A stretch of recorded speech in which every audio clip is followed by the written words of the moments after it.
First Kings chapter 5 and chapter 6. Solomon is about to build the temple. David, his dad, wasn't permitted to do it because there was blood on David's hands. David was the conqueror. Solomon is the builder. Um, Also, there's a great time of peace. This is about 400 years since the Israelites have come into the promised land. So they've been waiting for this temple for 400 years, and Solomon is about to complete it.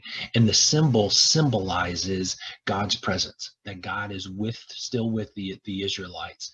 And it is going to be a mainstay of the Israelite people of Jerusalem. People will look to it, even when it gets destroyed, rebuilt.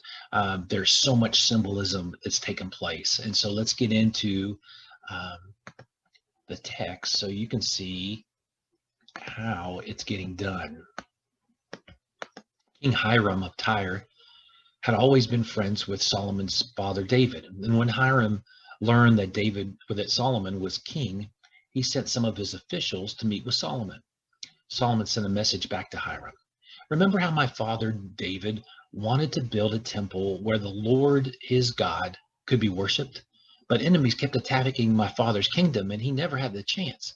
Now, thanks to the Lord God, there is peace in my kingdom and no trouble or threat of war anywhere. The Lord God promised my father that when his son became king, he would build a temple for worshiping the Lord. So I've decided to do that. I'd like you to have your workers cut down cedar trees in Lebanon for me. I will pay them whatever you say, and I will even have my workers help them. We both know that your workers are more experienced than anyone else at cutting lumber. Hiram was so happy when he heard Solomon's request that he said, I am grateful that the Lord gave David such a wise son to be king of that great nation. Then he sent back his answer. I received your message and will give you all the cedar and pine logs you need. My workers will carry them down from Lebanon to the Mediterranean Sea, and they will tie the logs together and float them along the coast to wherever you want them.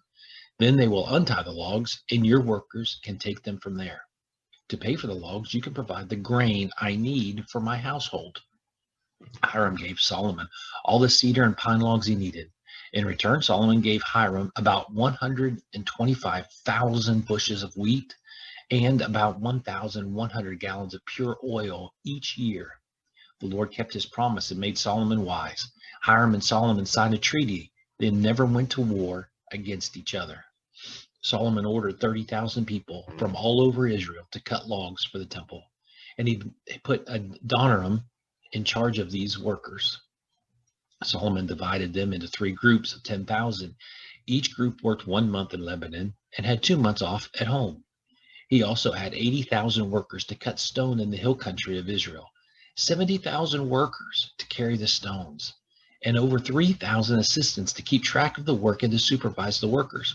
He ordered the workers to cut and shape large blocks of good stone for the foundation of the temple. Solomon's and Hiram's men worked with men from the city of Gebel, and together they got the stones and logs ready for the temple.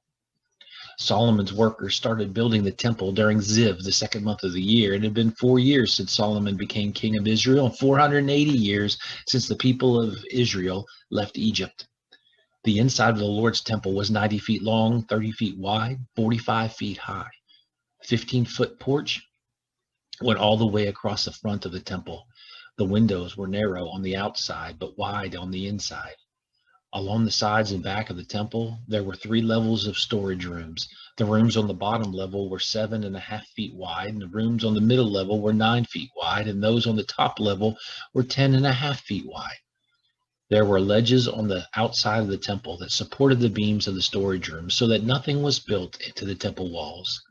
Solomon did not want the noise of hammers and axes to be heard at the place where the temple was being built. So he had the workers shape the blocks of stone at the quarry. The entrance to the bottom storage rooms was on the south side of the building, and stairs to the other rooms were also there. The roof of the temple was made out of beams and cedar boards. The workers finished building the outside of the temple. Storage rooms 7.5 feet high were all around the temple, and they were attached to the temple by cedar beams.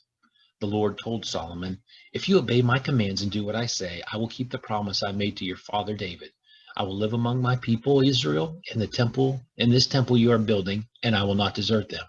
So Solomon's workers finished building the temple. The floor of the temple was made out of pine, and the walls were lined with cedar from floor to ceiling.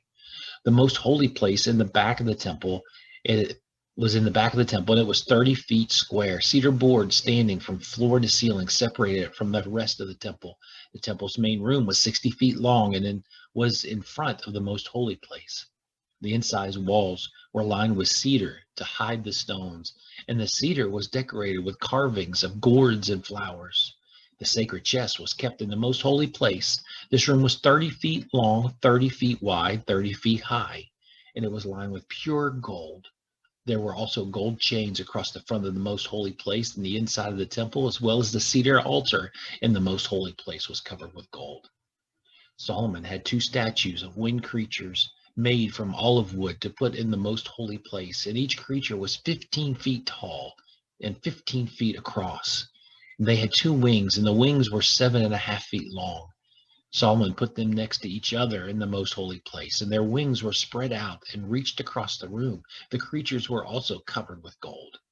The walls of the 2 rooms were decorated with carvings of palm trees, flowers, and winged creatures. Even the floor was covered with gold. The 2 doors to the most holy place were made out of olive wood and were decorated with carvings of palm trees, flowers, and winged creatures.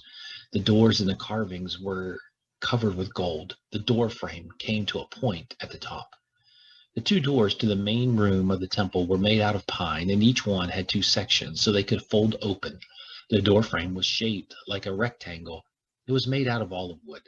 The doors were covered with gold and were decorated with carvings of palm trees, flowers, and winged creatures.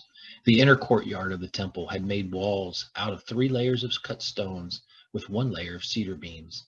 Work began on the temple during Ziv, the 2nd month of the year, 4 years after Solomon became king of Israel. 7 years later, the workers finished building it during Bul, the 8th month of the year, and it was built exactly as it had been planned.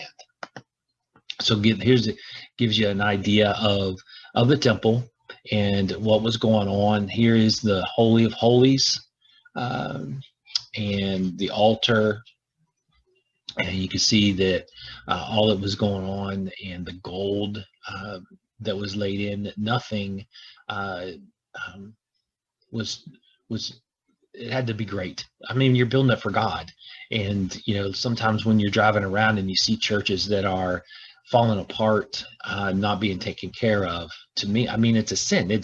Yes, God isn't there, but it is a place of worship, and God should be given the best and be honored with that. And so God builds all this, and he only asks of one thing from Solomon, and it's what he asks of us: obedience. Stay true, and he will always be there and protect you and guide you. Have a great day.